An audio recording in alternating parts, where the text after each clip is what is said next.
রহমান রহিম আল্লাহ তাআলার নামে। কিয়ামত সংক্রান্ত জ্ঞান একমাত্র আল্লাহ তাআলার দিকেই ধাবিত হয়। কোন একটি ফলও নিজের খোসা ছেড়ে বাইরে বেরোয় না।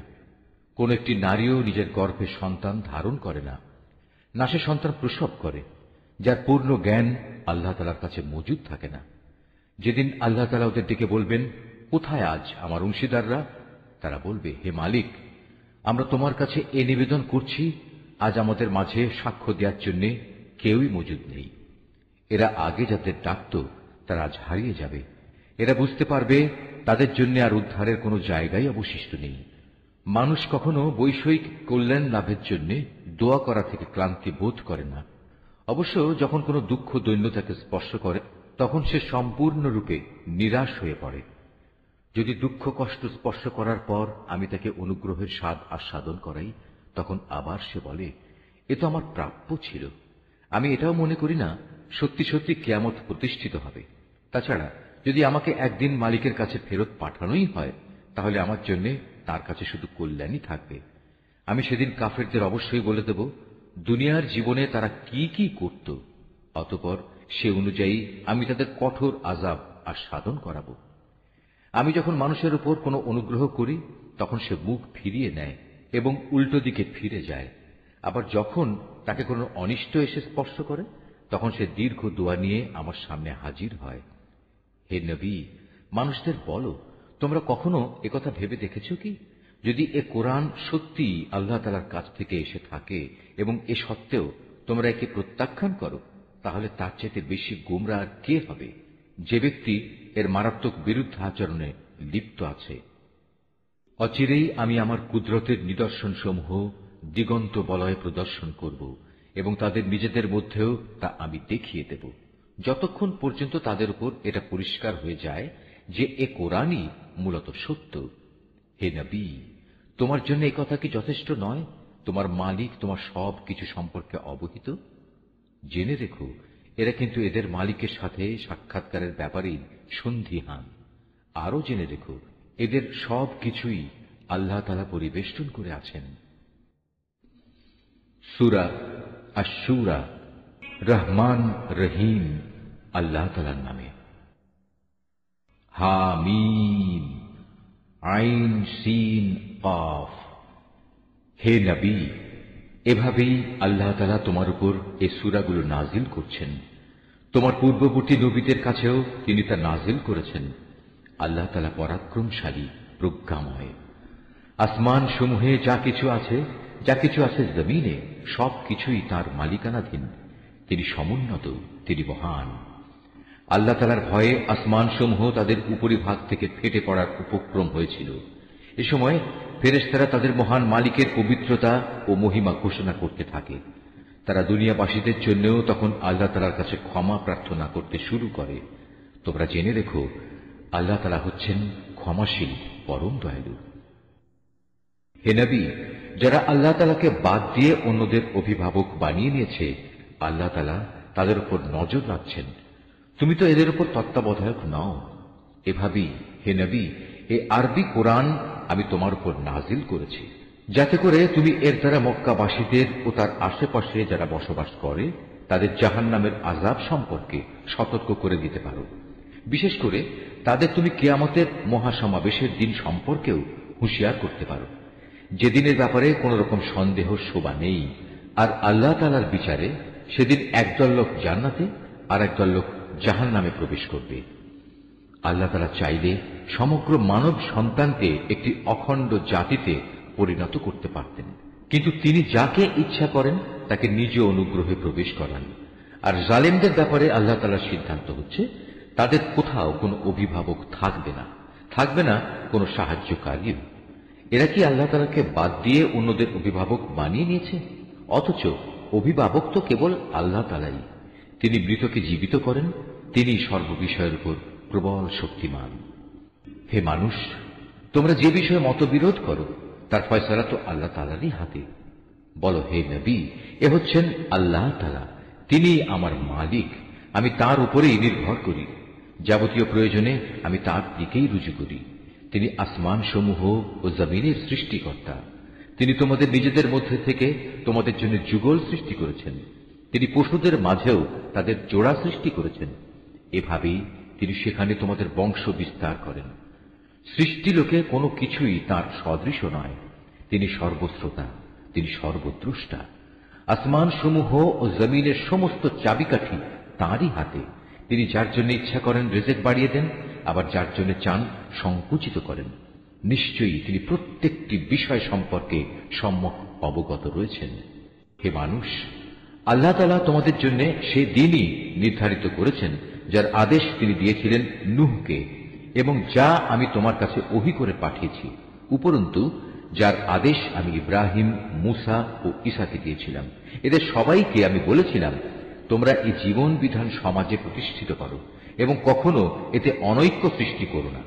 আর তুমি যে দিনের দিকে আহ্বান করছো, এটা মুশরিকদের কাছে একান্ত দুর্বিষহ মনে হয়। মূলত আল্লাহ তাআলা যাকে চান তাকে বাছাই করে নিজের দিকে নিয়ে আসেন, এবং যে ব্যক্তি তার অভিমুখী হয় তিনি তাকে দিনের পথে পরিচালিত করেন। হে নবী, ওদের কাছে সঠিক জ্ঞান আসার পরেও ওরা কেবলমাত্র নিজেদের পারস্পরিক বিদ্বেষের কারণেই নিজেদের মধ্যে মতবিরোধ ঘটায়। যদি এদের একটি সুনির্দিষ্ট কাল পর্যন্ত অব্যাহতি দিয়ে রাখার তোমার মালিকের ঘোষণা না থাকত, তাহলে কবেই আযাবের মাধ্যমে ওদের মধ্যে একটা ফয়সালা হয়ে যেত। আসলে যাদের আগের লোকদের পরে কিতাবের উত্তরাধিকারী বানানো হয়েছে, তারা কোরআনের ব্যাপারে এক বিভ্রান্তিকর সন্দেহে নিমজ্জিত হয়ে আছে। অতএব হে নবী, তুমি মানুষদের এ দিনের দিকে ডাকতে থাকো। তোমাকে যেভাবে আদেশ দেওয়া হয়েছে সেভাবেই তুমি প্রতিষ্ঠিত থেকো। ওদের খেয়াল খুশির অনুসরণ করো না। তুমি বলে দাও, আল্লাহ তাআলা যে গ্রন্থই অবতীর্ণ করেন না কেন, আমি তার উপরেই ঈমান আনি। আমাকে আদেশ দেওয়া হয়েছে যেন আমি তোমাদের মধ্যে ন্যায় বিচার করি। আল্লাহ তাআলা আমাদের মালিক এবং তোমাদেরও মালিক। আমাদের কাজ আমাদের জন্য এবং তোমাদের কাজ তোমাদের জন্য। আমাদেরও তোমাদের মাঝে কোনো ঝগড়াঝাটি নেই। আল্লাহ তাআলা আমাদের সকলকে এক জায়গায় জড়ো করবেন, আর সবাইকে তার দিকেই ফিরে যেতে হবে। যারা আল্লাহ তাআলার দ্বীন সম্পর্কে বিতর্ক করে, বিশেষত আল্লাহ তাআলা কর্তৃক তা দ্বীন গৃহীত হওয়ার পর এদের বিতর্ক তাদের মালিকের কাছে সম্পূর্ণ অসার। তাদের উপর তার গজব, তাদের জন্য রয়েছে তার কঠিন শাস্তি। তিনি আল্লাহ তাআলা, যিনি সত্য দ্বীন সহ এ কিতাব ও ইনসাফের মানদণ্ড নাযিল করেছেন। হে নবী, তুমি কি জানো সম্ভবত কিয়ামত একান্ত কাছে এসে গেছে? যারা সে কিয়ামতের বিষয় বিশ্বাস করে না, তারা কামনা করে তা ত্বরান্বিত হোক। অপরদিকে যারা তা বিশ্বাস করে তারা তার থেকে ভয় করে, কেননা তারা জানে সেই দিনটি একান্ত সত্য। জেনে রেখো, যারাই কিয়ামত সম্পর্কে বাক বিতণ্ডা করে তারা মারাত্মক গুমরাহিতে রয়েছে। আল্লাহ তাআলা তার বান্দাদের সূক্ষ্মাতি সূক্ষ্ম বিষয় সম্পর্কেও অবহিত আছেন। তিনি যাকে রিজিক দিতে চান দেন। তিনি প্রবল পরাক্রমশালী। যে ব্যক্তি পরকালের কল্যাণের ফসল কামনা করে, আমি তার জন্য তা বাড়িয়ে দিই। আর যে ব্যক্তি শুধু দুনিয়ার জীবনের ফসল কামনা করে, আমি তাকে অবশ্য দুনিয়ায় তার কিছু অংশ দান করি, কিন্তু পরকালে তার জন্য সে ফসলের কোনো অংশই বাকি থাকে না। এদের কি এমন কোন শরীক আছে যারা এদের জন্য এমন কোন জীবন বিধান প্রণয়ন করে নিয়েছে যার অনুমতি আল্লাহ তাআলা দান করেননি? যদি আযাবের মাধ্যমে সিদ্ধান্ত নেওয়া হতো, তাহলে কবেই তাদের মধ্যে একটা ফয়সালা হয়ে যেত। অবশ্যই জালেমদের জন্য কঠিন শাস্তি রয়েছে। হে নবী, সেদিন তুমি এ জালেমদের দেখতে পাবে, তারা নিজেদের কর্মকাণ্ডের শাস্তি থেকে ভীত সন্ত্রস্ত, কেননা তা তাদের উপর পতিত হবেই। কিন্তু যারা আল্লাহ তাআলার উপর ঈমান এনেছে এবং নেক কাজ করেছে, তারা জান্নাতের মনোরম উদ্যানে অবস্থান করবে। তারা সেদিন যা কিছু চাইবে তাদের মালিকের কাছ থেকে, তাদের জন্য তাই সেখানে মজুদ থাকবে। এটা হচ্ছে আল্লাহ তাআলার মহা অনুগ্রহ, আর এ হচ্ছে তাই নিয়ামত। আল্লাহ তাআলা তার সেসব বান্দাদের যার সুসংবাদ দান করেন, যারা এর উপর ঈমান এনেছে এবং নেক কাজ করেছে। হে নবী, তুমি বলো, আমি তোমাদের কাছ থেকে এ দ্বীন প্রচারের উপর কোনো পারিশ্রমিক চাই না, তবে তোমাদের সাথে আমার আত্মীয়তা সূত্রে যে সৌহার্দ্য আমার পাওনা রয়েছে সেটা আলাদা।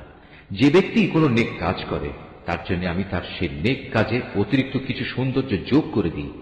অবশ্যই আল্লাহ তাআলা ক্ষমাশীল ও গুণগ্রাহী। হে নবী, এরা কি বলে এ ব্যক্তি আল্লাহর উপর মিথ্যা আরোপ করছে?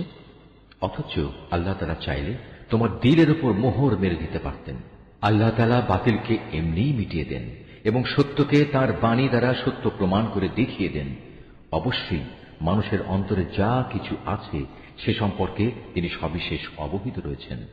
তিনিই হচ্ছেন আল্লাহ তাআলা, যিনি তার বান্দাদের তওবা কবুল করেন এবং তাদের গুনাহ খাতাও তিনি ক্ষমা করে দেন। তোমরা যা কিছু করো সে সম্পর্কেও তিনি জানেন। তিনি তাদের ডাকে সাড়া দেন যারা তাঁর উপর ঈমান আনে এবং নেক আমল করে। তিনি তাদের নিজ অনুগ্রহে তাদের পাওনার চাইতে বেশি সওয়াব দান করেন। হ্যাঁ, যারা তাকে অস্বীকার করে তাদের জন্য কঠোর শাস্তি রয়েছে। যদি আল্লাহ তাআলা তার সব বান্দাদের রিজিকে প্রাচুর্য দিতেন তাহলে তারা নিঃসন্দেহে জমিনে বিপর্যয় সৃষ্টি করত। তাই তিনি পরিমাণ মতো যাকে যতটুকু চান তার জন্য ততটুকু রিজিকই নাজিল করেন। অবশ্য তিনি নিজের বান্দাদের প্রয়োজন সম্পর্কে পূর্ণাঙ্গ ওয়াকিবহাল রয়েছেন এবং তাদের প্রয়োজনের দিকেও তিনি নজর রাখেন। তিনি আল্লাহ তাআলা, তারা যখন বৃষ্টির ব্যাপারে নিরাশ হয়ে পড়ে তখন তিনি বৃষ্টি প্রেরণ করেন এবং এভাবেই জমিনে তার রহমত ছড়িয়ে দেন। মূলত তিনি অভিভাবক, তিনি প্রশংসিত। তার কুদরতের অন্যতম নিদর্শন হচ্ছে স্বয়ং আসমান সমূহ ও জমিনের সৃষ্টি। এ দুয়ের মাঝখানে যত প্রাণী আছে তা তিনিই ছড়িয়ে ছিটিয়ে রেখেছেন। তিনি যখন চাইবেন তখন এতে সবাইকে আবার জমা করতে সক্ষম হবেন। হে মানুষ, যে বিপদ আপদই তোমাদের উপর আসুক না কেন তা হচ্ছে তোমাদের নিজেদের হাতের কামাই। আল্লাহ তাআলা তো তোমাদের অনেক অপরাধ এমনিই ক্ষমা করে দেন।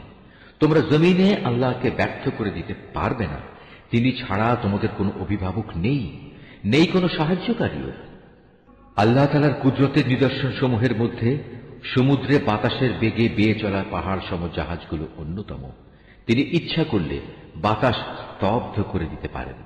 ফলে এসব নৌযান সমুদ্রের বুকে নিশ্চল হয়ে পড়ে থাকবে। নিশ্চয়ই এ প্রক্রিয়ার মাঝে ধৈর্যশীল ও কৃতজ্ঞদের জন্য নিদর্শন রয়েছে। অথবা তিনি চাইলে বাতাস তীব্র করে সেগুলো তাদের কৃতকর্মের কারণে ধ্বংস করে দিতে পারেন। অনেককে আবার তিনি ক্ষমা করে দিতে পারেন। যারা আমার কুদরতের নিদর্শন সমূহের ব্যাপারে খামাখা বিতর্ক করে তারা যেন জেনে নিতে পারে এখন আর তাদের পালানোর কোনো জায়গা নেই। তোমাদের যা কিছুই দেয়া হয়েছে তা দুনিয়ার কতিপয় অস্থায়ী ভোগের সামগ্রী মাত্র, কিন্তু পুরস্কার হিসেবে যা আল্লাহ তাআলার কাছে আছে তা উত্তম ও স্থায়ী। আর তা হচ্ছে সেসব লোকের জন্য যারা আল্লাহ তাআলার উপর ঈমান আনে এবং সর্বাবস্থায় তারা তাদের মালিকের উপর নির্ভর করে। যারা বড় বড় গুনাহ ও অশ্লীল কার্যকলাপ থেকে বেঁচে থাকে, বিশেষ করে যখন রাগান্বিত হয় তখন তারা অন্যদের ভুল ক্ষমা করে দেয়। যারা তাদের মালিকের ডাকে সাড়া দেয়, নামাজ প্রতিষ্ঠা করে, যাদের কাজকর্মগুলো সম্পাদনের সময় পারস্পরিক পরামর্শই হয় তাদের কর্মপন্থা, আমি তাদের যে রিজিক দান করেছি তা থেকে তারা আমারই পথে খরচ করে। যারা এমনই আত্মমর্যাদা সম্পন্ন, যখন তাদের উপর বাড়াবাড়ি করা হয় তখন তারা প্রতিশোধ গ্রহণ করে। মন্দের প্রতিফল অনুরূপ মন্দই হবে, কিন্তু যে ক্ষমা করে দেয় এবং আপোষ করে আল্লাহ তাআলার কাছে অবশ্যই তার জন্য যথাযথ পুরস্কার রয়েছে। আল্লাহ তাআলা কখনো জালেমদের পছন্দ করেন না। কোন ব্যক্তি যদি তার সাথে জুলুম সংঘটিত হওয়ার পর সমপরিমাণ প্রতিশোধ গ্রহণ করে তাতে তাদের উপর কোনো অভিযোগ থাকে না। অভিযোগ তো হচ্ছে তাদের উপর যারা মানুষদের উপর অত্যাচার করে এবং পৃথিবীর বুকে অন্যায়ভাবে বিদ্রোহের আচরণ করে বেড়ায়। এমন ধরনের জালেম লোকদের জন্য রয়েছে কঠোর আযাব। যে ব্যক্তি ধৈর্য ধারণ করে এবং মানুষদের ক্ষমা করে দেয় সে যেন জেনে রাখে অবশ্যই এটা হচ্ছে সাহসিকতার কাজসমূহের মধ্যে অন্যতম। হে নবী, যে ব্যক্তিকে আল্লাহ তাআলা গোমরাহ করে দেন তার জন্য তিনি ছাড়া আর কোনো দ্বিতীয় অভিভাবক থাকে না। তুমি জালেমদের দেখবে যখন তারা আল্লাহ তাআলার আযাব পর্যবেক্ষণ করবে তখন বলবে, আজ এখান থেকে ফিরে যাওয়ার কোনো পথ আছে কি? তুমি তাদের দেখতে পাবে যখন তাদের জাহান্নামের কাছে এনে হাজির করা হবে তখন তারা অপমানে অবনত হয়ে যাবে। ভয়ে তারা অর্ধ নির্মিলিত চোখে তাকিয়ে থাকবে। এই অবস্থা দেখে যারা ঈমান এনেছিল তারা বলবে, সত্যিকার ক্ষতিগ্রস্ত লোক তো তারা যারা আজ কিয়ামতের দিন নিজেদের ও নিজেদের আদর্শিক পরিবার পরিজনদের এভাবে ক্ষতি সাধন করেছে। হে নবী, জেনে রেখো নিঃসন্দেহে জালেমরা সেদিন স্থায়ী আযাবে থাকবে। আর সে আযাব এসে গেলে তাদের আল্লাহ ছাড়া এমন কোন অভিভাবক থাকবে না যারা তখন তাদের কোন রকম সাহায্য করতে পারবে। সত্যি কথা হচ্ছে আল্লাহ তাআলা যাকে গোমরা করেন তার জন্য বাঁচার কোনোই উপায় নেই। হে মানুষ, সেদিনটি আসার আগেই তোমরা তোমাদের মালিকের ডাকে সাড়া দাও। আল্লাহ তাআলার কাছ থেকে যে দিনটির তার প্রতিরোধকারী কেউই থাকবে না। সেদিন তোমাদের জন্য কোনো আশ্রয়স্থলও থাকবে না, আর না তোমাদের পক্ষে সেদিন অপরাধ অস্বীকার করা সম্ভব হবে। অতঃপর যদি এরা হেদায়েত থেকে মুখ ফিরিয়ে নেয়, তাহলে তুমি জেনে রেখো, আমি তোমাকে তাদের উপর দারোগা করে পাঠাইনি। তোমার দায়িত্ব তো হচ্ছে শুধু আল্লাহ তাআলার বাণী পৌঁছে দেয়া।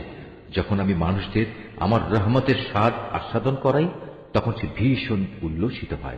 আবার যদি তাদেরই কোনো কর্মকাণ্ডের কারণে তাদের উপর কোনো দুঃখ কষ্ট আসে, তখন সে মানুষ অকৃতজ্ঞ হয়ে পড়ে। আকাশমণ্ডলী ও জমিনের সমুদয় সার্বভৌমত্ব একমাত্র আল্লাহ তাআলার জন্য। তিনি যা ইচ্ছা তাই সৃষ্টি করেন। যাকে চান তাকে কন্যা সন্তান দান করেন, আবার যাকে চান তাকে পুত্র সন্তান দান করেন।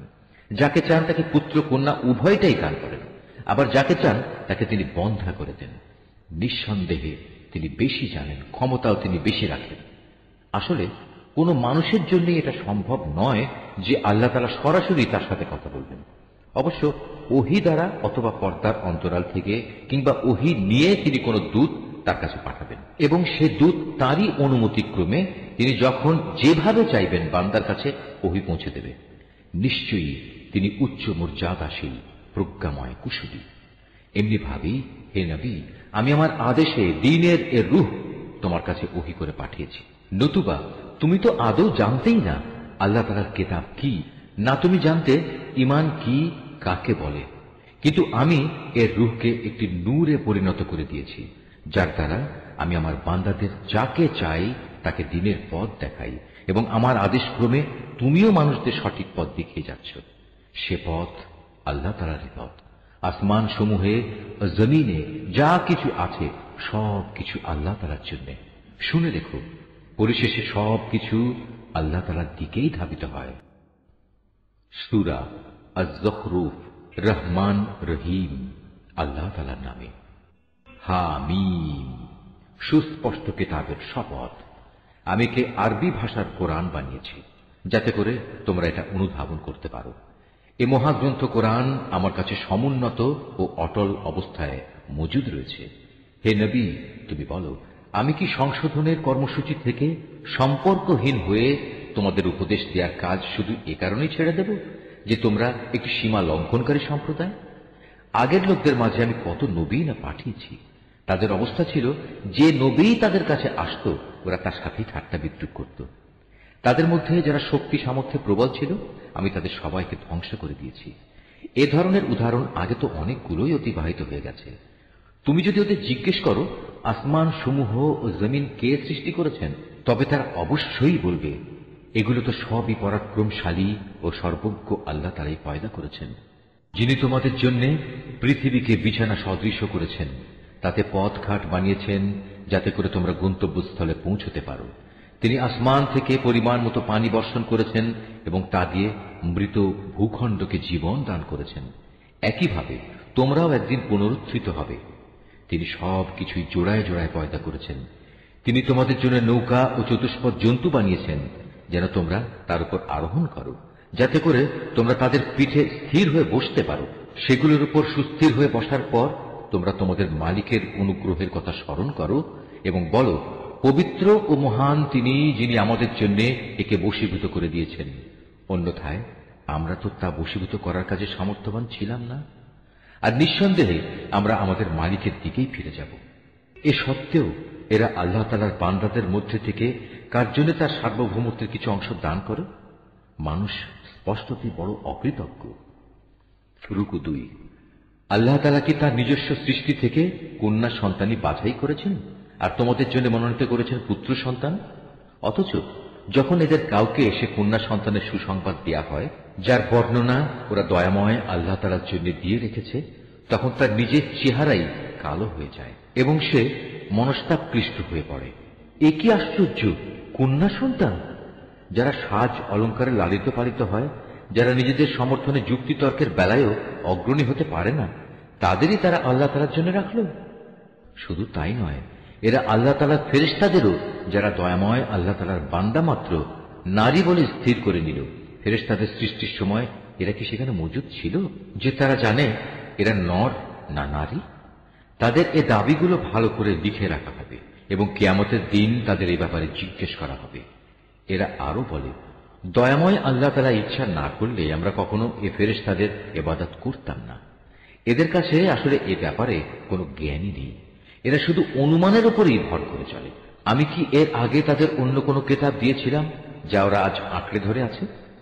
কোন কিতাবের বদলে তারা বরং বলে, আমরা আমাদের বাপ দাদাদের এ মতাদর্শের অনুসারী হিসেবে পেয়েছি এবং আমরা তাদেরই পদাঙ্ক অনুসারী মাত্র। হে নবী, আমি তোমার আগে যখনই কোনো জনপদে এভাবে সতর্ককারী নবী পাঠিয়েছি তখনই তাদের বিত্তশালীরা বলেছে, আমরা আমাদের বাপ দাদাদের এ মতাদর্শের অনুসারী হিসেবে পেয়েছি এবং আমরা তাদেরই পদাঙ্ক অনুসারী। হে নবী, তুমি বলো, যদি আমি তার চাইতে উৎকৃষ্ট পথ নির্দেশ তোমাদের কাছে নিয়ে আসি যার উপর তোমরা তোমাদের বাপ দাদাদের পেয়েছ, তারপরেও তোমরা তাদের অনুসরণ করবে? তারা বলল, যে দিন দিয়ে তোমাকে পাঠানো হয়েছে আমরা তা প্রত্যাখ্যান করছি। অতএব আমি তাদের কাছ থেকে বিদ্রোহের প্রতিশোধ নিয়েছি। তুমি দেখে নাও মিথ্যাবাদীদের কি বিভৎস পরিণাম হয়েছিল। যখন ইব্রাহিম তার পিতা ও তার জাতিকে বলল, আমি অবশ্যই তাদের থেকে সম্পূর্ণ মুক্ত যাদের তোমরা পূজা করো। হ্যাঁ, আমি ইবাদত শুধু তাঁরই করি যিনি আমাকে পয়দা করেছেন। নিঃসন্দেহে তিনি আমাকে সৎ পথে পরিচালিত করবেন। সে একথা তার পরবর্তী বংশধরদের কাছে তাওহীদের একটি স্থায়ী ঘোষণা হিসেবে রেখে গেল, যাতে করে তারা তার বংশের লোকেরা এদিকে প্রত্যাবর্তন করতে পারে। এ সত্ত্বেও আমি তাদের ধ্বংস করিনি, বরং আমি তাদের ও তাদের বাপ দাদাদের পার্থিব সম্পদ দান করা অব্যাহত রেখেছি, যতক্ষণ না তাদের কাছে সত্য দিন ও পরিষ্কার ঘোষণা নিয়ে আরেকজন নবী এসে হাজির হয়েছে। কিন্তু যখন তাদের কাছে সত্য দিন এসে গেল তখন তারা বলতে লাগলো, এ তো হচ্ছে জাদু, আমরা তো কিছুতেই তা মেনে নিতে পারি না। তারা এও বলল, এ কোরআন কেন দুটো জনপদের কোন প্রভাবশালী ব্যক্তির উপর নাজিল হল না? হে নবী, তারা কি তোমার মালিকের রহমত বন্টন করছে? অথচ আমি তাদের দুনিয়ার জীবনে তাদের মধ্যে তাদের জীবিকা বন্টন করেছি। আমি তাদের একজনের উপর আরেকজনের বৈষয়িক মর্যাদা সমুন্নত করেছি, যাতে করে তারা একজন অপরজনকে সেবক হিসেবে গ্রহণ করতে পারে। কিন্তু তোমার মালিকের রহমত অনেক উৎকৃষ্ট, তারা যেসব সম্পদ জমা করে তার চেয়ে বড়। যদি এ কথার আশঙ্কা না থাকত যে দুনিয়ার সব কয়টি মানুষ একই পথের অনুসারী হয়ে যাবে, তাহলে দয়াময় আল্লাহ তাআলার অস্বীকারী কাফেরদের ঘরের জন্য আমি রৌপ্য নির্মিত ছাদ ও সিঁড়ি বানিয়ে দিতাম, যার উপর দিয়ে তারা উঠত নামত। তাদের ঘরের জন্য সাজিয়ে দিতাম রৌপ্য নির্মিত দরজা ও পালঙ্ক, যার উপর তারা হেলান দিয়ে বসত। প্রয়োজনে তা স্বর্ণ নির্মিতও করে দিতে পারতাম। আসলে এর সব কয়টি জিনিসই তো হচ্ছে পার্থিব জীবনের ধন সম্পদ। আর হে নবী, আখিরাত ও তার সম্পদ তোমার মালিকের কাছে, একান্তভাবে তাদের জন্য যারা আল্লাহ তাআলাকে ভয় করে। যে ব্যক্তি দয়াময় আল্লাহ তাআলার স্মরণ থেকে মুখ ফিরিয়ে নেয়, আমি তার জন্য একটি শয়তান নিয়োজিত করে দিই, তারপর সেই সর্বক্ষণ তার সাথী হয়ে থাকে। তারাই অতঃপর তাদের আল্লাহ তাআলার পথ থেকে দূরে সরিয়ে রাখে, অথচ তারা নিজেরা মনে করে তারা বুঝি সঠিক পথের উপরই রয়েছে। যখন এই ব্যক্তি কিয়ামতের দিন আমার সামনে হাজির হবে, তখন তার সাথী শয়তানকে দেখে সে বলবে, হায়, কত ভালো হতো যদি আজ আমার ও তোমার মাঝে দুই উদয়াচলের ব্যবধান থাকত। তুমি কত নিকৃষ্ট সাথী ছিলে আমার। বলা হবে, যখন তোমরা শয়তানকে সাথীরূপে গ্রহণ করে নিজেদের উপর জুলুম করেছিলে, তখন আজও তোমরা এই আযাবে একজন আরেকজনের অংশীদার হয়ে থেকো। হে নবী, তুমি বলো, আজ এগুলো তোমাদের কোনো রকম উপকারই দেবে না। হে নবী, তুমি কি বধিরকে কিছু শোনাতে পারবে? অথবা পারবে কি পথ দেখাতে সে অন্ধকে, যে সুস্পষ্ট গুমরাহিতে নিমজ্জিত? অতঃপর আমি তোমাকে দুনিয়া থেকে উঠিয়ে নিয়ে গেলেও আমাকে এদের কাছ থেকে বিদ্রোহের প্রতিশোধ নিতে হবে, অথবা তোমার জীবদ্দশায় তোমাকে সে শাস্তির বিষয় দেখিয়ে দেই যেটার ওয়াদা আমি তাদের দিয়েছি, তাতেও এই প্রতিশোধ কেউ ঠেকাতে পারবে না। আমি অবশ্যই তাদের উপর প্রবল ক্ষমতায় ক্ষমতাবান। অতএব এই গ্রন্থ যা তোমার উপর ওহী করে পাঠানো হয়েছে তা শক্তভাবে আঁকড়ে ধরো। তুমি অবশ্যই সঠিক পথের উপর রয়েছ। নিঃসন্দেহে এই কোরআনটা তোমার ও তোমার জাতির জন্য উপদেশ। অচিরেই তোমাদের এই ব্যাপারে জিজ্ঞাসাবাদ করা হবে। হে নবী, তোমার আগে আমি যেসব রসুল পাঠিয়েছিলাম তুমি তাদের জিজ্ঞেস করে দেখো, আমি কি কখনো তাদের জন্য দয়াময় আল্লাহ তাআলা ছাড়া অন্য কোনো মাবুদ ঠিক করে দিয়েছিলাম যার আসলেই কোনো ইবাদত করা যেত? আমি মুসাকেও আমার নিদর্শন সমূহ দিয়ে ফেরাউন ও তার পারিষদদের কাছে পাঠিয়েছিলাম। অতঃপর সে তাদের কাছে গিয়ে বলল, আমি হচ্ছি সৃষ্টিকুলের মালিকের রাসূল। যখন সে সত্যি সত্যি আমার নিদর্শন সমূহ নিয়ে তাদের কাছে এলো, তখন সাথে সাথে তারা তাকে নিয়ে হাসি ঠাট্টা করতে লাগলো। আমি তাদের যে নিদর্শনী দেখাতাম তা আগেরটা চাইতে বড় হতো। সবই যখন ব্যর্থ হলো, তখন আমি তাদের আযাব দিয়ে পাকড়াও করলাম, যাতে করে তারা আমার দিকে ফিরে আসে। আযাব দেখলেই তারা মুসাকে বলতো, হে জাদুকর, তোমার মালিক তোমার সাথে যে ওয়াদা করেছেন তার ভিত্তিতে তার কাছে আমাদের জন্য দোয়া করো। নিষ্কৃতি পেলে আমরা সঠিক পথে চলব। অতঃপর আমি যখন তাদের উপর থেকে আযাব সরিয়ে নিলাম, তখনই তারা মুসাকে দেয়া অঙ্গীকার ভঙ্গ করে বসল। একদিন ফেরাউন তার জাতিকে ডাকলো এবং বলল, হে আমার জাতি, তোমরা কি বলো মিশরের রাজত্ব আমার জন্য নয়? এই নদীগুলোকে আমার প্রাসাদের নিচে দিয়ে প্রবাহিত হচ্ছে না? তোমরা কি কিছু দেখতে পাচ্ছ না? আমি কি সে ব্যক্তি থেকে শ্রেষ্ঠ নই যে খুব নিচু জাতের লোক, এবং সে তো নিজের কথাগুলো পর্যন্ত স্পষ্ট করে বলতে পারে না? নবী হলে তাকে সোনার কঙ্কন পরানো হলো না কেন? কিংবা তার সাথে দল বেঁধে আসমানের ফেরেশতারাই বা কেন এলো না? এসব বলে সে তার জাতিকে বেকুব বানিয়ে দিল। এক পর্যায়ে তারা তার কথা মেনেও নিল। আসলে ওরাও তো ছিল এক নাফরমান সম্প্রদায়ের লোক। যখন তারা আমাকে দারুণভাবে ক্রোধান্বিত করল, তখন আমিও তাদের কাছ থেকে প্রতিশোধ নিলাম এবং তাদের সবাইকে পানিতে ডুবিয়ে দিলাম। আমি পরবর্তী বংশধরদের জন্য তাদের ইতিহাসের উল্লেখযোগ্য ঘটনা ও শিক্ষণীয় দৃষ্টান্ত করে রাখলাম। হে নবী, যখনই মারিয়াম পুত্রের উদাহরণ পেশ করা হয়, তখন সাথে সাথে তোমার সম্প্রদায়ের লোকেরা খুশিতে চিৎকার জুড়ে দেয়। তারা বলতে থাকে, আমাদের মাবুদরা ভালো না সে মারিয়াম পুত্র ঈসা ভালো? আসলে এরা কেবল বিতর্কের উদ্দেশ্যেই এসব কথা উপস্থাপন করে।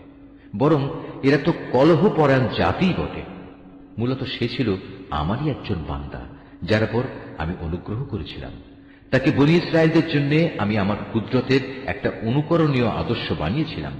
আমি চাইলে তোমাদের বদলে ফেরেশতাদের পাঠাতাম। সে অবস্থায় তারাই দুনিয়ায় আমার প্রতিনিধিত্ব করত। সে মারিয়াম পুত্র ঈসা হবে মূলত কিয়ামতের একটি নিদর্শন। হে নবী, তুমি লোকদের বলো, তোমরা সে কিয়ামতের ব্যাপারে কখনো সন্দেহ পোষণ করো না। তোমরা আমার আনুগত্য করো, কেননা এটাই তোমাদের জন্য সহজ সরল পথ। শয়তান যেন কোনো অবস্থায় এ পথ থেকে তোমাদের বিচ্যুত করতে না পারে, সেদিকে বিশেষভাবে খেয়াল রেখো। নিঃসন্দেহে সে হচ্ছে তোমাদের প্রকাশ্য দুশমন।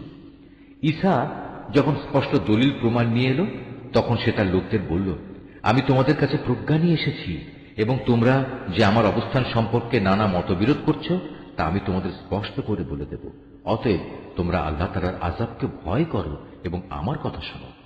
আল্লাহ তাআলাই হচ্ছেন আমার মালিক, তোমাদেরও মালিক। অতএব তোমরা তাঁরই ইবাদত করো। এটাই হচ্ছে সরল পথ। এ সত্ত্বেও তাদের বিভিন্ন দল তাকে নিয়ে নিজেদের মধ্যে নানা মতানৈক্য সৃষ্টি করল। অতঃপর দুর্ভোগ ও কঠিন দিনের আযাব তাদের জন্যই, যারা অযথা বাড়াবাড়ি করল।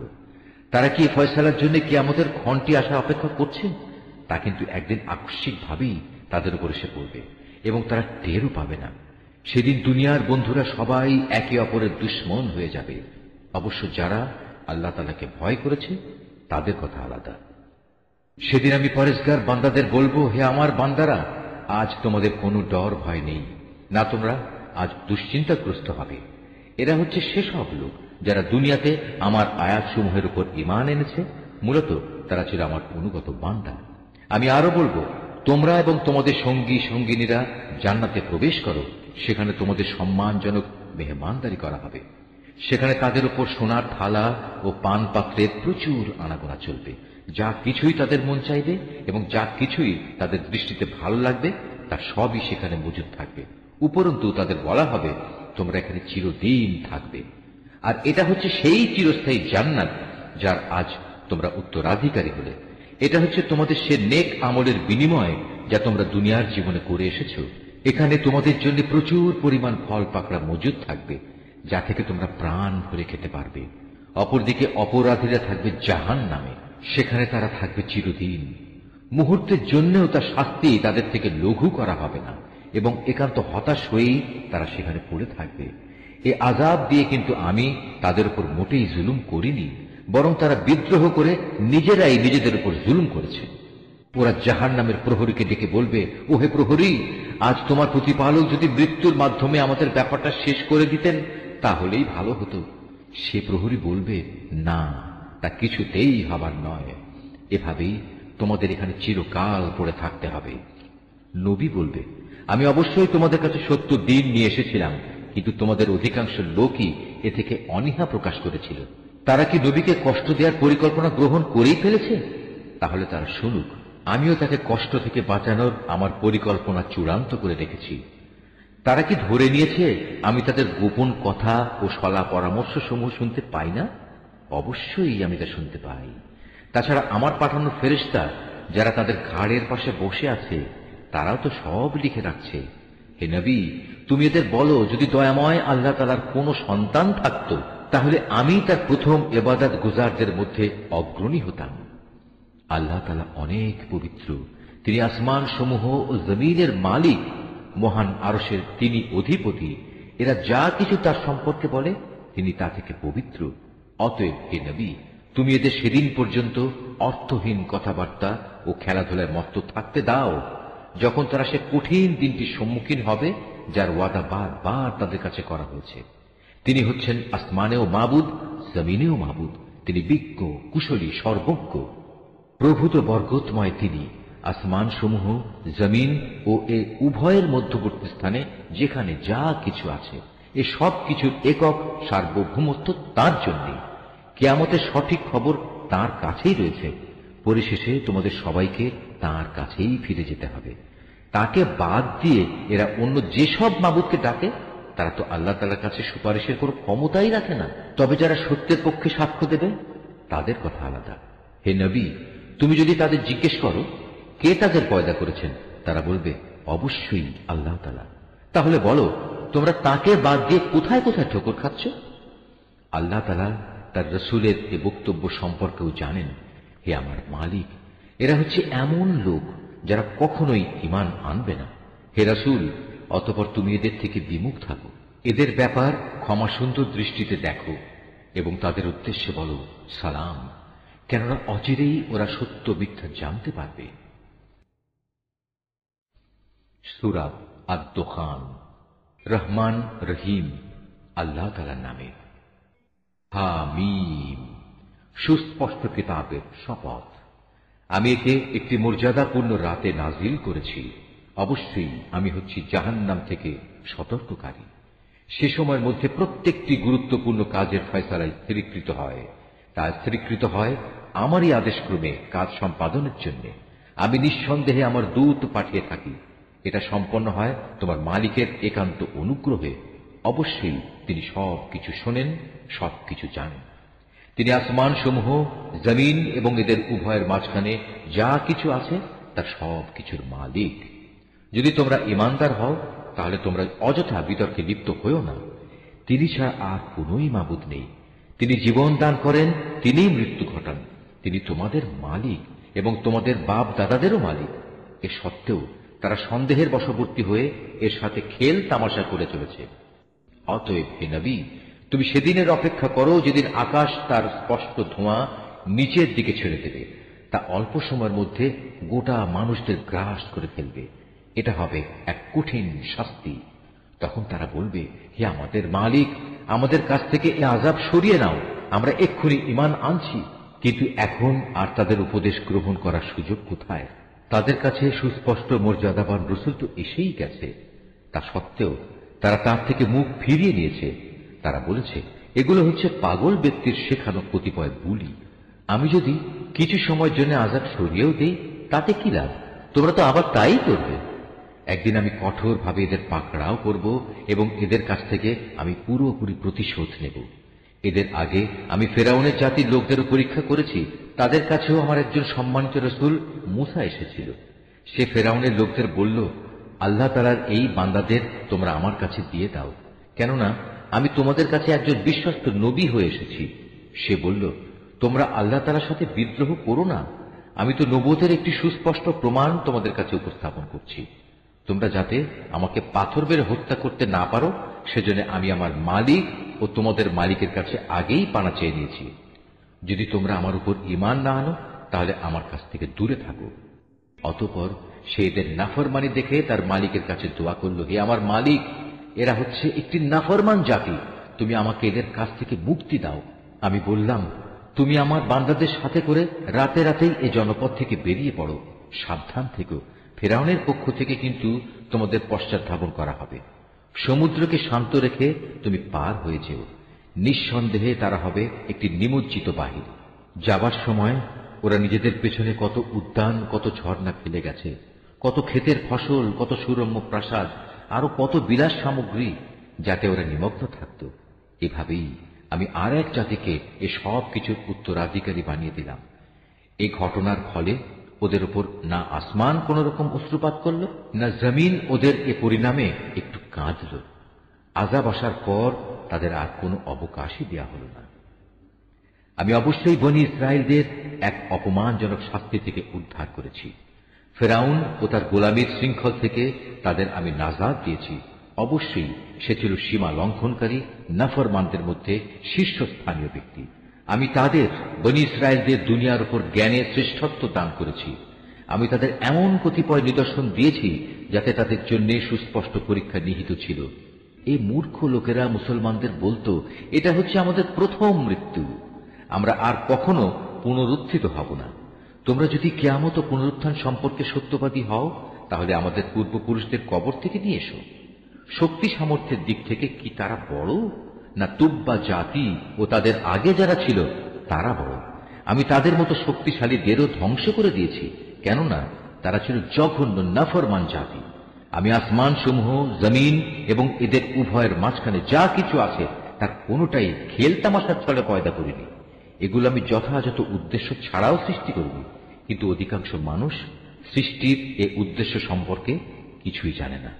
অতঃপর এদের সবার জন্যই পুনরুত্থান ও বিচার ফয়সালার দিন নির্ধারিত রয়েছে। সেদিন এক বন্ধু আরেক বন্ধুর কোনোই কাজে আসবে না, না তাদের সেদিন কোন রকম সাহায্য করা হবে। অবশ্য যার উপর আল্লাহ তাআলা দয়া করবেন তার কথা স্বতন্ত্র। নিঃসন্দেহে আল্লাহ তাআলা মহাপরাক্রমশালী ও দয়ালু। অবশ্যই জাহান্নামে যাক্কুম নামের একটি গাছ থাকবে, তা হবে গুনাহগারদের জন্য সেখানকার খাদ্য। তা গলিত তামার মতো পেটের ভিতরে ফুটতে থাকবে, তা যেন ফুটন্ত গরম পানি। ফেরেশতাদের প্রতি আদেশ হবে, ধরো একে, অতঃপর হেঁচড়ে জাহান্নামের মধ্যস্থলের দিকে নিয়ে যাও। অতঃপর তার মাথার উপর ফুটন্ত পানির আযাব ঢেলে দাও। তাকে বলা হবে, আযাবের স্বাদ আস্বাদন করো, তুমি না ছিলে একজন শক্তিশালী অভিজাত মানুষ, আর এই শাস্তি সম্পর্কে তোমরা অভিজাত লোকগুলোই ছিলে বেশি সন্দিহান।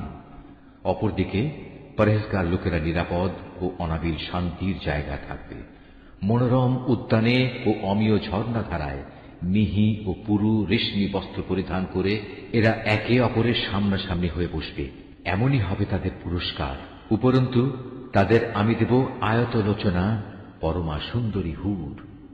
তারা সেখানে প্রশান্ত মনে সব ধরনের ফল ফলাদির অর্ডার দিতে থাকবে। প্রথম মৃত্যু ছাড়া যা দুনিয়াতেই এসে গেছে, সেখানে তাদের আর মৃত্যু স্বাদ ভোগ করতে হবে না। তাদের মালিক তাদের জাহান্নামের আযাব থেকে বাঁচিয়ে দেবেন। হে নবী, এ হচ্ছে মোমেনদের প্রতি তোমার মালিকের পক্ষ থেকে দয়া। সত্যিকার অর্থে এটাই হচ্ছে সেদিনের মহা সাফল্য। অতএব হে নবী, আমি কোরআনকে তোমারই মাতৃভাষায় সহজ করে দিয়েছি, যাতে করে তারা এর থেকে উপদেশ গ্রহণ করতে পারে। সুতরাং তুমি এদের পরিণাম দেখার জন্য অপেক্ষা করতে থাকো, আর ওরা তো প্রতীক্ষা করেই যাচ্ছে। সূরা আল জাসিয়া। রহমান রহিম আল্লাহ তাআলার নামে।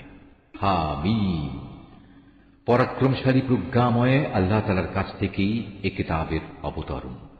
নিঃসন্দেহে আকাশমালা ও জমিনে ঈমানদারদের জন্য আল্লাহ তাআলাকে জানার অগণিত নিদর্শন রয়েছে। নিদর্শন রয়েছে স্বয়ং তোমাদের সৃষ্টির মাঝে এবং জীবজন্তুর বংশ বিস্তারের মাঝেও, যাদের তিনি জমিনে সর্বত্র ছড়িয়ে রেখেছেন। এর সর্বত্রই তার কুদরতের অসংখ্য নিদর্শন মজুদ রয়েছে তাদের জন্য যারা আল্লাহ তাআলার উপর বিশ্বাস করে।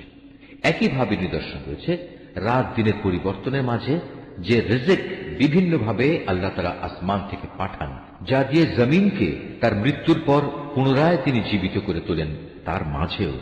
এ বায়ুর পরিবর্তনেও তার কুদরতের বহু নিদর্শন ছড়িয়ে রয়েছে তাদের জন্য যারা চিন্তা গবেষণা করে। এ হচ্ছে আল্লাহ তাআলার আয়াত সমূহ যা আমি যথাযথভাবে তোমার কাছে পড়ে শোনাচ্ছি। অতঃপর তুমি কি বলতে পারো আল্লাহ তাআলা ও তার এই নিদর্শনের পর আর কিসের উপর তারা ঈমান আনবে? দুর্ভোগ প্রতিটি মিথ্যাবাদী পাপাচারীর জন্য। আল্লাহ তাআলার আয়াত যখন তার উপর তেলাওয়াত করা হয় তখন সে তা শোনে, কিন্তু একটু পরেই সে অহংকারী হয়ে এমন ভাবে জেদ ধরে যেন সেটা শুনতেই পায়নি। সুতরাং এই যার আচরণ, তুমি তাকে এক কঠিন আযাবের সুসংবাদ দাও। যখন সে আমার আয়াত সমূহের মাঝ থেকে কোনো আয়াত সম্পর্কে জানতে পারে তখন সে একে পরিহাসের বিষয় হিসেবে গ্রহণ করে। এমন ধরনের লোকদের জন্য অপমানজনক আযাব রয়েছে। তাদের সামনে রয়েছে জাহান্নাম এবং সেসব জিনিস যা তারা দুনিয়া থেকে কামাই করে এনেছে, আজ তা তাদের কোনো কাজেই এলো না। না সেসব মাবুদ তাদের কোনো কাজে এলো যাদের তারা আল্লাহ তাআলাকে বাদ দিয়ে নিজেদের অভিভাবক বানিয়ে রেখেছিল। তাদের সবার জন্য রয়েছে জাহান্নামের কঠোর শাস্তি। এটা কোরআন হচ্ছে সম্পূর্ণত হেদায়েত, তা সত্ত্বেও যারা তাদের মালিকের আয়াতসমূহকে অস্বীকার করে তাদের জন্য অতিশয় নিকৃষ্ট ও কঠোরতর আযাব রয়েছে। আল্লাহ তাআলাই সেই মহান সত্তা যিনি সমুদ্রকে তোমাদের অধীন করে রেখেছেন যাতে করে তোমরা তাঁরই আদেশক্রমে নৌযান সমূহে তাতে চলতে পারো। এর দ্বারা তোমরা তার অনুগ্রহ রিজিক সন্ধান করতে পারো এবং শুকর আদায় করতে পারো। একইভাবে তার অনুগ্রহ থেকে তিনি আকাশমণ্ডলী ও পৃথিবীর সব কিছু তোমাদের অধীন করে দিয়েছেন। অবশ্যই এর মধ্যে চিন্তাশীল সম্প্রদায়ের জন্য অনেক নিদর্শন রয়েছে। হে নবী, ঈমানদারদের তুমি বলো যারা আল্লাহ তাআলার অমোঘ বিচারের ক্ষণগুলো থেকে কিছু আশা করে না তারা যেন তাদের ক্ষমা করে দেয়, যাতে করে আল্লাহ তাআলা এই বিশেষ দলকে তাদের কৃতকর্মের জন্য পরকালে পুরোপুরি বিনিময় দিতে পারেন। তোমাদের মাঝে যদি কেউ কোনো নেক কাজ করে তা কিন্তু তার নিজের ভালোর জন্যই তা করে, আবার যে কেউই কোনো মন্দ কাজ করে তাহলে তার প্রতিফল তার উপরই পড়বে। পরিশেষে তোমাদের সবাইকে স্বীয় মালিকের কাছেই ফিরে যেতে হবে। আমি বনী ইসরায়েলদের কিতাব, রাষ্ট্র ক্ষমতা ও নবুয়ত দান করেছিলাম। আমি তাদের উৎকৃষ্ট রিজিক দিয়েছিলাম। উপরন্তু আমি এ সব কিছুর মাধ্যমে তাদের সৃষ্টিকুলের উপর শ্রেষ্ঠত্ব দান করেছিলাম। দিন সংক্রান্ত বিষয়গুলো আমি তাদের কাছে বিশদভাবে বর্ণনা করে দিয়েছি। অতঃপর যে মতবিরোধ তারা নিজেদের মধ্যে সৃষ্টি করেছে তা কিন্তু তাদের অজ্ঞতার কারণে নয়, বরং তা ছিল তাদের পারস্পরিক জেদের কারণে। হে নবী, কিয়ামতের দিন তোমার মালিক তাদের মধ্যে সে সমস্ত বিষয়ের ফয়সালা করে দেবেন যে ব্যাপারে তারা দুনিয়ায় মতবিরোধ করেছে। অতঃপর হে নবী, আমি তোমাকে দিনের এক বিশেষ পদ্ধতির উপর এনে স্থাপন করেছি। অতএব তুমি শুধু তারই অনুসরণ করো। শরীয়তের ব্যাপারে সেসব লোকদের ইচ্ছা আকাঙ্ক্ষার অনুসরণ করো না যারা আখিরাত সম্পর্কে কিছুই জানে না। আল্লাহ তাআলার মোকাবেলায় এরা তোমার কোনোই কাজে আসবে না। তাছাড়া জালেমরা তো একজন আর একজনের বন্ধু, আর পরেজগার লোকদের আসল বন্ধু হচ্ছেন আল্লাহ তাআলা স্বয়ং। এ কোরআন হচ্ছে মানুষের জন্য সুস্পষ্ট দলিল। সর্বোপরি ঈমানদারদের জন্য তা হচ্ছে জ্ঞানের কথা, পথ নির্দেশ ও অনুগ্রহ। যারা অপকর্ম করে তারা কি মনে করে নিয়েছে আমি তাদের সে লোকদের মতো করে দেব যারা ঈমান এনেছে এবং সে অনুযায়ী নেক আমল করেছে? তাদের জীবন ও তাদের মরণ কি ঈমান গ্রহণকারীদের মতো একই ধরনের হবে? কত নিম্নমানের ধারণা পোষণ করছে এরা আল্লাহ তাআলা সম্পর্কে। আল্লাহ তাআলা আসমান সমূহ ও জমিন যথাযথভাবে সৃষ্টি করেছেন যাতে করে এ দুয়ের মাঝে বসবাসরত প্রতিটি বাসিন্দা তার কর্মের যথাযথ বিনিময় পেতে পারে। কিয়ামতের দিন তাদের কারো প্রতি বিন্দু মাত্র জুলুম করা হবে না। হে নবী, তুমি কি সে ব্যক্তিটির প্রতি লক্ষ্য করেছ যে ব্যক্তি নিজের খেয়াল খুশিকে নিজের মাবুদ বানিয়ে নিয়েছে এবং পর্যাপ্ত পরিমাণ জ্ঞান থাকা সত্ত্বেও আল্লাহ তাআলা তাকে গোমরা করে দিয়েছেন? তার কান ও তার অন্তরে তিনি মোহর মেরে দিয়েছেন, তার চোখে তিনি পর্দা এঁটে দিয়েছেন। এমন ব্যক্তিকে আল্লাহ তাআলার পর কে পথ নির্দেশ দেবে? তারপরেও কি তোমরা কোনো উপদেশ গ্রহণ করবে না? এ মূর্খ লোকেরা এও বলে আমাদের পার্থিব দুনিয়া ছাড়া আর কোনো জীবনই নেই। আমরা যে মরি বাঁচি তা সব আমাদের এখানে। আমাদের যা কিছু ধ্বংস করে তা এই কালের আবর্তনই করে। মূলত এদের এ ব্যাপারে কোনোই জ্ঞান নেই। এরা শুধু আন্দাজ অনুমানের ভিত্তিতে কথা বলে। যখন এদের কাছে আমার কিতাবের সুস্পষ্ট আয়াতগুলো পড়া হয় তখন এদের কাছে এছাড়া আর কোনো যুক্তিই থাকে না যে তারা বলে তোমরা যদি কিয়ামতের দাবিতে সত্যবাদী হও তাহলে আমাদের বাপ দাদাদের কবর থেকে নিয়ে এসো। হে নবী, তুমি এদের বলো আল্লাহ তাআলাই তোমাদের জীবন দান করেন, তিনিই তোমাদের মৃত্যু দেন, তিনিই আবার কিয়ামতের দিন তোমাদের পুনরায় একত্রিত করবেন। এটা সংঘটিত হবার ব্যাপারে কোনই সন্দেহ নেই। কিন্তু তারপরেও অধিকাংশ মানুষ এ সম্পর্কে কিছুই জানে না। আকাশমণ্ডলী ও জমিনের যাবতীয় সার্বভৌমত্ব আল্লাহ তাআলার জন্যই। যেদিন কিয়ামত সংঘটিত হবে সেদিন এই বাতিলপন্থীরা ভীষণভাবে ক্ষতিগ্রস্ত হবে। হে নবী, সেদিন তুমি প্রত্যেক সম্প্রদায়কে দেখবে মহাবিচারকের সামনে ভয়ে আতঙ্কে নতজানু হয়ে পড়ে থাকবে। প্রত্যেক জাতিকেই তাদের আমল নামার দিকে ডাক দেয়া হবে। তাদের বলা হবে, দুনিয়ায় তোমরা যা কিছু করতে, আজ তোমাদের তার যথার্থ প্রতিফল দেয়া হবে। এ হচ্ছে আমার সংরক্ষিত নথিপত্র, যা তোমাদের কর্মকাণ্ডের উপর ঠিক ঠিক বর্ণনাই পেশ করবে। তোমরা যখন যা করতে, আমি তা এখানে সেভাবেই লিখে রেখেছি।